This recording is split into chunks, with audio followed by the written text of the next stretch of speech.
Okay, so let's have a look at the arguments. The first argument is formula. So as for SVM, it's going to be purchased tilde and then a point. And the point represents all the independent variables. So we know this.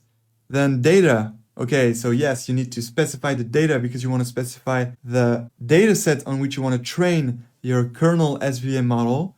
So we need to specify data equals training set because we are training our model on the training set. Then X, Y, and scale are not important here. What's really important are the type and the kernel. So the type is whether you want to make a regression model, that is SVM for regression, that is SVR that we saw in the regression part, or SVM for classification, which is the common way of saying SVM. So here we will need to specify the C classification type, which is the default type for classification for SVM. Remember in the SVR, we chose EPS regression. That was the default type for regression for SVM. But here we are in classification, so we will choose this C classification type. And then the most important is the kernel. Here we jumped to a higher level. We are making a more sophisticated SVM than the SVM we did in the previous section, which was a linear kernel SVM. But now we want to go pro and we are choosing a Gaussian SVM, which you will see make a terrific job at classifying your users in the social network. Because remember, the kernel SVM was linear, which made our SVM model a linear classifier, and therefore the separating the two classes of users was a straight line here, and therefore couldn't catch the users here that made our dataset non-linearly separable. So here we're going to choose the Gaussian kernel, which is going to be the radial basis kernel. Actually, we're not going to write radial basis, we're just going to write radial. That's how it works. But the Gaussian kernel is radial. Actually, you can see the formula here. Kirill gave you the formula of the Gaussian kernel, and here it is. Okay, so now let's jump back to our code and let's implement this. Okay, so remember the first argument was formula.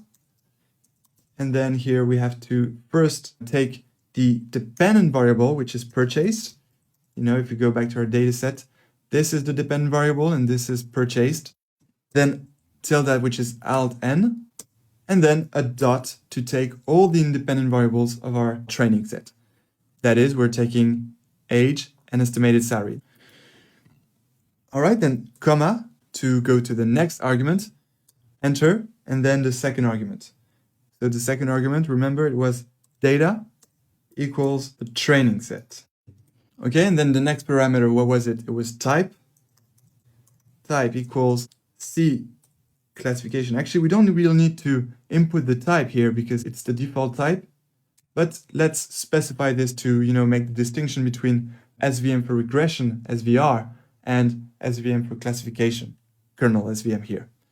And then, of course, we will add the essential parameter for this section, kernel SVM, which is, of course, kernel. And that's where we pick our more sophisticated kernel, which is the Gaussian kernel called here radial. All right, and now our classifier is ready. So let's immediately select this. And perfect, our classifier is now built. So now let's use it to predict the test set results. So we're going to select this line simply and press Command and Control plus Enter to execute. And here is our ypred. Let's have a look. Ypred, we type ypred here in the console, press Enter. And here we have all the predictions for the test set. So there are 100 predictions. So let's have a look at the first one.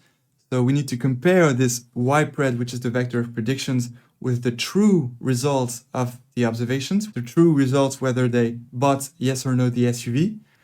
And for this, we need to go to the test set here to check it out.